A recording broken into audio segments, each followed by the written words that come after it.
Hey folks, this is Vincent Ottilie with Dad's Gaming Addiction, and today we're going to quickly review Star Wars Rebellion. This is another one of those cozy game night sessions that we have. I have to warn you though that this is a fairly large game, as you can see here, so if you're thinking about picking it up for yourself, you're going to need some table space, that's all I'm saying. Now this is the pre-game. We haven't even started yet. She's going to chow down on some yogurt there. But she is playing as the Rebel Alliance, and the reason I'm showing the pre-game stuff is because, well, there's still a lot to it, and I want you to see what the game looks like prior to the chaos that is about to ensue off camera. Oh, yeah. But she starts the game with 4 heroes. She's got Jan Dodonna, General Riken, Princess Leia, and Mon Mothma. I am the Imperials, and I will be starting with Emperor Palpatine, General Kaj, I think? Tag, whatever. Darth Vader, and Grand Moff Tarkin.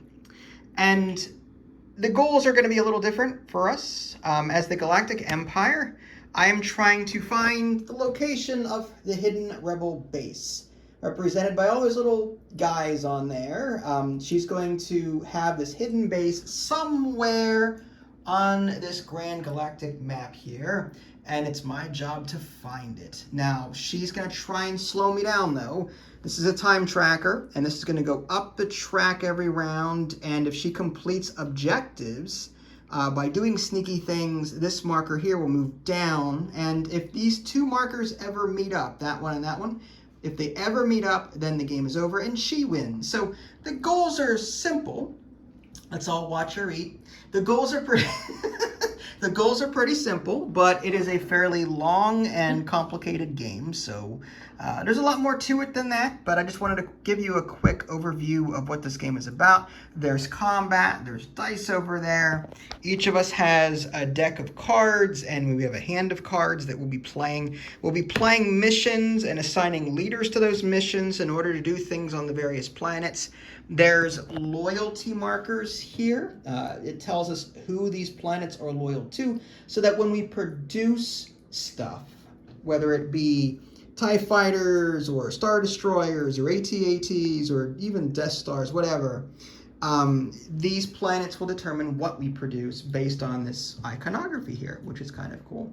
So depending on the planets you have under your control, you'll be producing different things, and you'll have a choice if the icons overlap. But in this case, like this orange triangle lets me produce stormtroopers, this orange circle lets me produce AT-STs, and the orange square lets me produce the AT-ATs. And again, it's represented by these symbols here. There's, again, a lot more to it than that. We'll be earning more of these heroes over the course of the game. There are combat cards over here that we'll be using during combat to give us an edge. What else we got? We got damage markers. We have a probe deck. Oh, that's over here. We've got a probe deck, and the probe deck are the location where she is not. Her hidden rebel base is not. So I will be able to go through this deck throughout the game to eliminate different spots on the board to narrow down where she is. I also have a special technology deck that the rebels don't have, like tech deck, whatever it's called. And these are special things like building Death Stars, or firing super lasers, or building the Super Star Destroyer. Yeah, there's a lot to it. So pre-game, this is what it all looks like. We'll come back to you later when we actually get the game possibly underway or finished. So stay tuned. Okay, so we are 4 rounds in. She's completed 1 objective so far, which is good. She's doing very well. The board is getting a little hectic right now. She managed to win some support up here. She's got a calamari cruiser in play, and Felucia's looking good. Mon Cal's looking good. Although I've got my forces building up in a nearby system there. And I've got also the Death Star kind of looming over those locations. So there's going to be some battles going on fairly soon. And then moving over to the right side of the board, I'm sort of just building up my forces ever so slowly, trying to pick off these little areas to see where she is. But she does have more units in production up there, so she's going to be bringing more units into play at some point. I have these new leaders in play. I got Boba Fett, Admiral Piet and General Veers as my new leaders. And I think she recruited Wedge, Han Solo, and who was the other one? Chewie. You got Chewie in there? Yep, and General Riken. Yeah, he's one of the starter ones. Yeah. Oh, and yeah, Wedge. So Wedge is new, Han is new, and Chewie is new. There. Yeah, so she recruited those. But we still have a ways to go. There's still another recruitment phase, the last one coming up in round 5, and a bunch of production after that. It's anyone's game at this point. She's holding 3 production cards. I've got, or 3 objective cards, rather. I know that these are not her locations, so I'm slowly trying to figure out where she is. I still don't know. I still don't know where she is. He'll find out very soon enough. He's playing chess with a 1-year-old, for the record. No. I'm just saying. Purposely, all right, so here's the thing. As the Empire, I could be really super mean and attempt to capture her units and stuff. I've only done that once so far. Yes. So I am playing an easier, more lenient Empire, as it were. Yeah. To give her time to get used to the game again. And me too, because it's been a while. It's rough. It's not my type of game, but I'm just thinking of the movie and thinking of. We're doing it to tell a story. Exactly. Yes. And it was his birthday recently, so. Is that the only reason? Wow, dude. Wow. Okay. All right. Good to know. Now maybe I should start bringing out some of these other cards. I mean, this Lord of the Dark Side looks pretty good. I don't know. I mean, it makes a good story. Why not? Yeah. So yeah. All right. Well, there you go. That was just a quick interlude update. We're gonna take a break for tonight and come back at this fresh tomorrow. Yeah. Stay tuned to see me get destroyed. No, we'll see. The Rebels might pull through. All right. And we're back. We are currently in round 5, and this is our first major battle of the game. I just wanted to quickly show you what this might look like.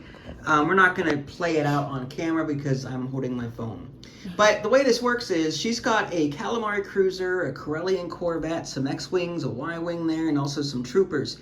And I've got a Super Star Destroyer back there with a Star Destroyer, some TIE Fighters, an AT-ST, and some troopers. So the way combat works is we do a space battle first and then a ground battle, and then either party has a chance to retreat. Unfortunately, I didn't have any leaders left in my pool to where I could assign them to this battle. So I'm kind of stuck here until, well, one of us just basically washes. But Admiral Akbar back there granted her some extra cards. 3 space cards and 1 land card per the numbers on the bottom of his little token there. So she was playing some cards, whittling me down, and her first salvo there. The black dice will do damage against black health targets, and the red dice do damage against red health targets. But if you roll this little star explosion little thing, that means you can pick either or, like red health or black health target. So if you take a look at my little Galactic Empire screen here, my TIE Fighters have black health, and everything else, the Assault Carrier, Star Destroyer, Super Star Destroyer, they have red health. So if you roll a direct hit, she could do damage to any of these if she wanted to. But if she rolled a black die and only got a hit, she would have to assign it to this. If she rolled a red die and only got a hit, she would assign it to one of these 3, assuming they were there. So that's the general gist of combat. We're going to go back and forth doing our thing. It's looking good for her because I don't have a leader there, but I do have a Super Star Destroyer and a Star Destroyer, although she did assign 4 damage to the Star Destroyer already, and she's blown up 2 TIE Fighters, but I do get a chance to roll back on that. So, yeah, just a quick check-in. Do you want me to hold the camera while you roll? No, that's okay. I just want to quickly, this is like a little status report kind of thing. As you can see, the board's getting a little full. She sabotaged Magito over there. Magito, whatever. But I'm moving my forces across the map. I have her pegged in a couple of, like, I think she's somewhere over here, rebel base-wise, or somewhere up there, rebel base-wise. So I'm kind of just now spreading out toward the top half of the map, trying to figure out where she is. But I still have time to do it. My only concern is that she's starting to complete some objectives over there, and that marker is going to come down very quickly.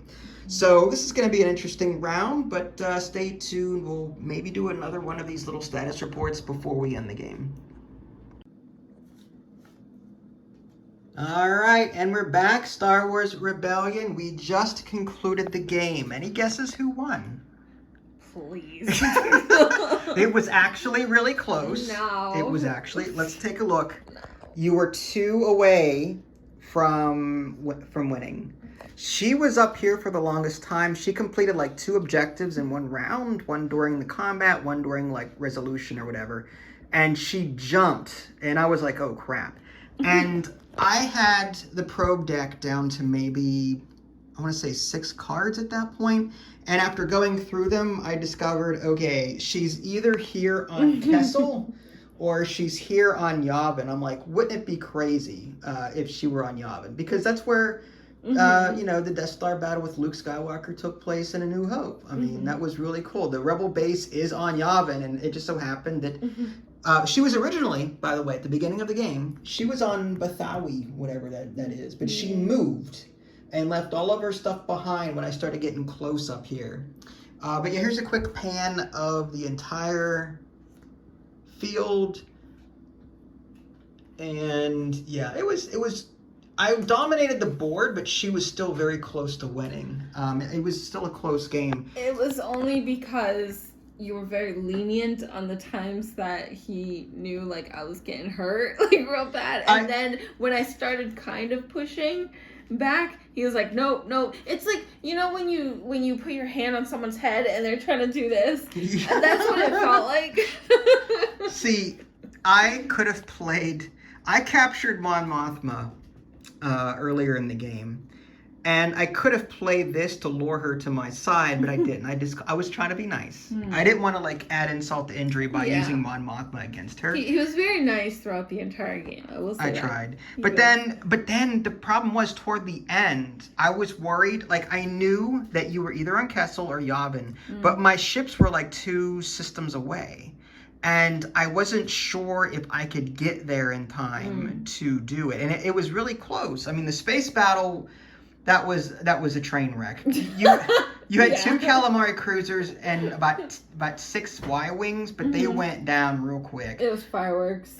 But the ground battle though was pretty good. It came down to an ATST and a trooper at the end. So in total, I believe you had 2 ATSTs and 1 stormtrooper, and I had 6 rebels. Yeah, and that was it. And if I had won that ground battle, I think I could have maybe gotten 1 more objective. How many points would that have been? Just the 1. Would I not have gotten it? No, because on my next turn, if you had won that and gone up 1, at the end of this round, you would have won because that marker would have gone up. But I had this in my back pocket. Super laser online. Pretty much using the Death Star that I built over here, like I moved it up. I could have destroyed Yavin.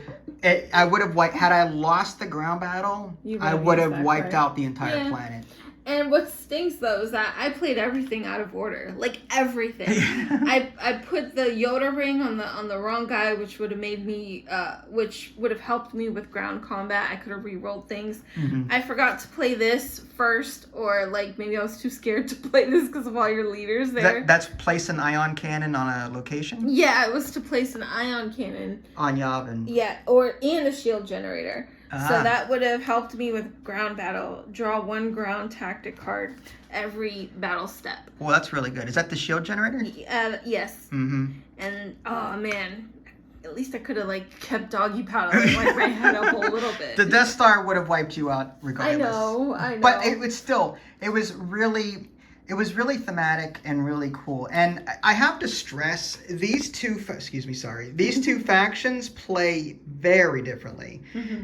My strategy, like I don't play the Imperials a lot because the Rebels really need a lot of finesse to play, in the sense that they're always the underdog, they're always typically losing, they have less forces in the box or on the board at the same, like they're small and puny and they're always dying off. But the hit and run tactics, the cards, subjugating, like the objective deck that she has up there, you can win if you finesse it. And that's why I usually play the Rebels, because they're, I think, harder to play. Whereas the Empire rather, it's like you're in a rush. to close off as many systems as possible by putting ships there.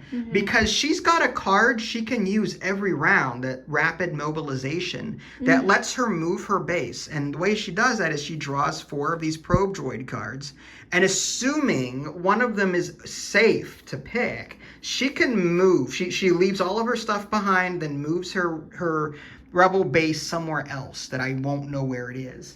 And she could have kept doing that. So I had to constantly either subjugate or leave behind a trail of units so that she couldn't go there. But if I draw probe cards, I can't put them back, right? They go back in the deck. Yeah, they go. How do they go back? Well, that happened before when you moved your base from Bathawi to Yavin. The one that the Bathawi came to me because that's per the instructions. But the other 3 that you didn't pick went to the bottom of the deck. Yeah, that's not this card though. That was a different card. Oh, that was a different card. Yeah. Rapid mobilization. Rapid mobilization is. So what was the card that you used then? Well, maybe I was getting them confused. Yeah, the one that I used, I'll show you. Hidden. Oh, I didn't know. I don't know the cards well enough to have them memorized, unfortunately.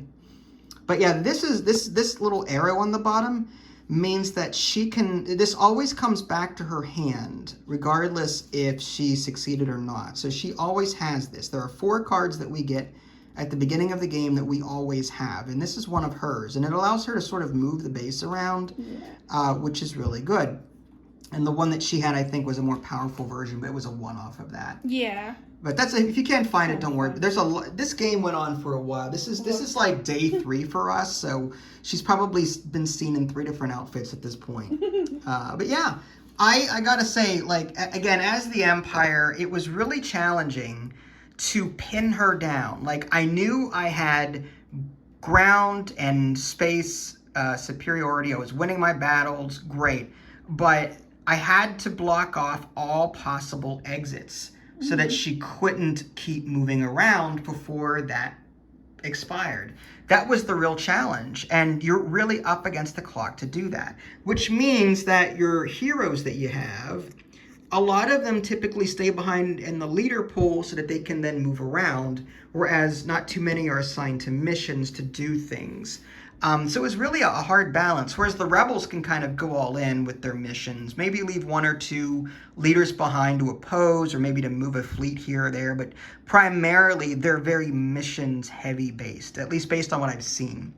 Yeah. So maybe it was that card, but like, so how do you know to put those probe decks back on the bottom? The instructions tell me to. Oh, in the rule book? The rule book, yeah. But doesn't that kind of like hinder a little bit, like if you move your base all the time, doesn't that kind of... It does, because you're leaving units behind, so that when I find it the second time, you have really no defenses there. Yeah, so but I mean, you can still, using your construction build queue, you can add 2 units to per system. You know, so I could add 2 here, 2 here, 2 here. And likewise, you could add 2 to your rebel base. So you could keep doing that, assuming that I don't find it fast enough, which is kind of what you did the second time around. But so I know this isn't your cup of tea, but I'd like to know, like, your pros and cons. You sure? His face. Proceed with caution. All right. I will proceed with knowing that this is one of your... No. Be honest. Be honest. I am. I'm going to be as nice as I can, too. So, I really hate this game so much with a passion. You have no idea. I find your lack of faith disturbing. No, I'm just kidding. I've played this game 3 times, right? The first time I was the Rebels. And the second time I was the Imperials. Right. And I remember... I still lost, and I was trying to find you everywhere, and I think I still lost, and I just couldn't find you. And then the third time, I was Rebels again, and I still lost. Barely. No, he says barely, but he was very, very nice to me throughout the entire game. I was retconning. We didn't even use the advanced strategy. There are action cards that you can get at the beginning of the game, 2 of them. Yes. and then you can add more to your retinue as you recruit new heroes. But we decided not to use those because we figured it would overwhelm. It would overwhelm, correct. And I don't like to do that to gamers that I play with. Yes. You know?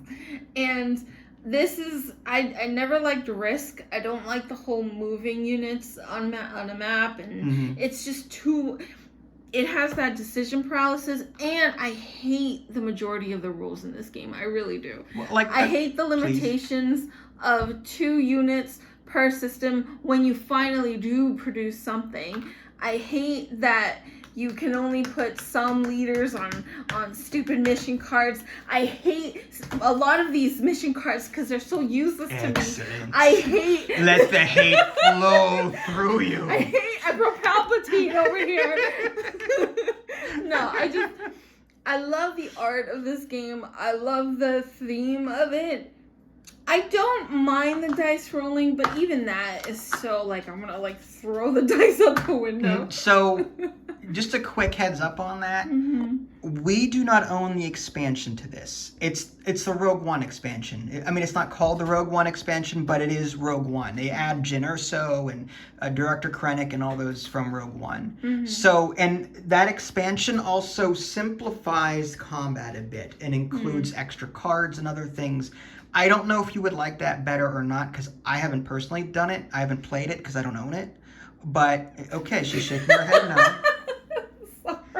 When I play this, like, I'm overwhelmed because there's a lot of components, and health-wise, it's hard for me to play lengthy games like this. But when I do play this, it brings out the Star Wars geek in me. And I want to play Star Wars Rebellion circa 1980, whatever, 1990 something. It's on the the old, computer the old LucasArts Rebellion, Star Wars Rebellion, Empire versus Rebels. You know, there were no Clone Wars, there were no, you know, Last Jedi crap. Anyway, this makes me want to play Star Wars Outer Rim. And I only like that slightly more. Like, and I don't mind it. It's just, with this game, if you know you're going to lose because you're not that good at it, it is a slog. It is an absolute slog. But I enjoy it because... it tells a story. It tells a story. I enjoy it because I like watching Vince, you know, enjoy one of his most beloved games. And and, you know... you have to kind of have fun with it. You have to, otherwise you're just going to be miserable. So, you know, I didn't mind it. I was really actually surprised at how many objectives I did complete. I completed 4. You got 4 objectives done. So I'm proud of that. So, and I love the art on these cards. They're amazing. So you did, that's upside down. Play if at least 3 Imperial systems contain either a sabotage marker or a rebel unit. I knew that was in there, and I kept letting you sabotage so you can get Really? I knew it. See how nice he is? It's so lenient. He knows all these cards. I don't know all of them, but I do know that that's in there. Is that why you captured her, like, so fast? I captured her because she was the weakest. Whenever you're capturing someone, you have to compare certain values. And when you're using Darth Vader or Boba Fett, you typically use these fist symbols to capture somebody. And Mon Mothma doesn't have any to defend herself with. So that's why I pick on people without fist icons. So that I can easily capture them. And there are a ton of I didn't utilize them, but there are a ton of cards in this deck that let you, like, you capture him with this card, capture Rebel Operative, but then like interrogation, attempt against a captured leader. If successful, the rebel player must reveal his hand of objective cards. Interrogation, attempt against a captured leader. So capturing somebody as the Empire in this game is super important because you get a lot of cool abilities if you manage to do that. And that's rough because I only have 2 cards that let me rescue people, and I didn't see that throughout the entire game. They were actually the very last 2 cards on the deck. So it didn't come out at all. Now, I know I've sung high praises, but I do have to stress that this is a table hog. Yes. It's a table hog. The rules, I would say, are moderately complex. They're not as complex as, say, Twilight Struggle or other games that I've played, but, like, it's it's something I'm willing to learn, or at least be more inclined to learn, because it's Star Wars. It's an IP that I like. Yeah. So like I tend to give it more patience, and I put my health off to the side when I'm playing something like this. And it's hard. It seems complex, but I think like as you get the flow of things, it's not as bad. It's just the little tiny rules that are so. I had to stop several times and look up the questions. Yeah, like that was tough, but like the overall flow of it is not bad. You take 2, discard down to 10, pick the leaders and the missions, and then like slightly out of order, but yes, produce things, take 2 objectives. I mean, all of that is right on the back. That's what I use. This is 95% of the game was this quick reference. All of that is on one, which is nice. So yeah, it's easier to learn, but I still want to play. I wish Star Wars Rebellion worked without having to use a Hamachi or some kind of video game network connection third-party program. Anyway, so this game is fantastic. If you're a Star Wars fan, definitely check it out if you haven't already. What was your... I was going to say, this could have been like a really great pandemic game. I would love a co-op mode. That would be cool. Yeah, but like pandemic, like you gotta infect a bunch of planets. There is the Star Wars Clone Wars game that we did cover before. That was a good one, but this, I think, like with how big this is, pandemic would have been fun on that. All right, sorry. I know. I digress. No, the art is fantastic. The game is relatively easy to somewhat learn. Somewhat. Yeah. Stick with it. It really simulates the Rebels versus the Empire very well. It really does. It is an epic battle. Both factions feel unique to play, and it feels like you're playing an iconic, battle between the two, and I really like that. So definitely check out Star Wars Rebellion. You can play it with more than 2, but we've never done it. There's teams. Like one person is like the admiral and the other person's the general. One does the space stuff, one does the ground stuff. It's kind of weird. I wonder if we can make a co-op then. Maybe. I don't know. I'm sure there's a couple of solo modes on Board Game Geek, but it's hard to create simplistic AI rules when the game is already complex to play. Yeah, that's true. That's the biggest part of this. But yeah. Well, that was Star Wars Rebellion. This is Vincent Idley. Thanks for watching. Cozy game night. Yes, cozy game night. This is Vincent Idley. Thanks for watching. Catch you all next time. Bye, guys.